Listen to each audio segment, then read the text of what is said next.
ខ្ញុំមិនត្រូវឲ្យនរណាឈើងទៀតនោះទេ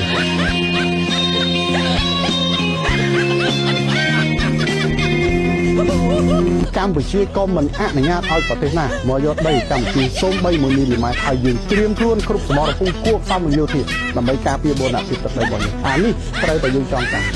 កម្ពុជាមិនចង់បានដីអ្នកណា1 មីលីម៉ែត្រប៉ុន្តែក៏មិនឲ្យអ្នកឯងមកបំពេញ1 មីលីម៉ែត្របាននេះជាការប្រដៅយ៉ាងចិត្តរបស់សូមបញ្ជាក់ឲ្យច្បាស់ថា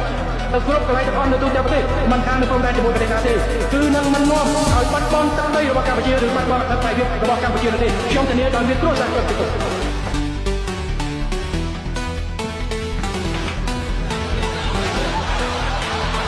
ញុំបញ្ជា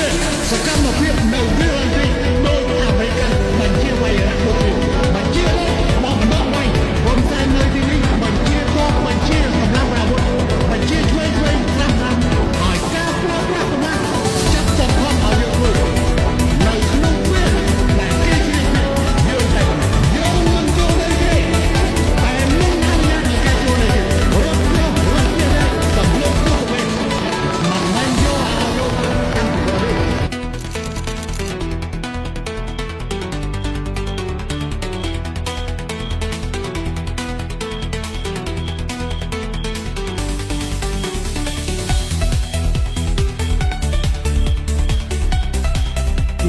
ប្រទេសរបស់ខ្ញុំមិនត្រូវឲ្យនរណាឈើងមានភ្នែកមើលផ្លូវណាបាទ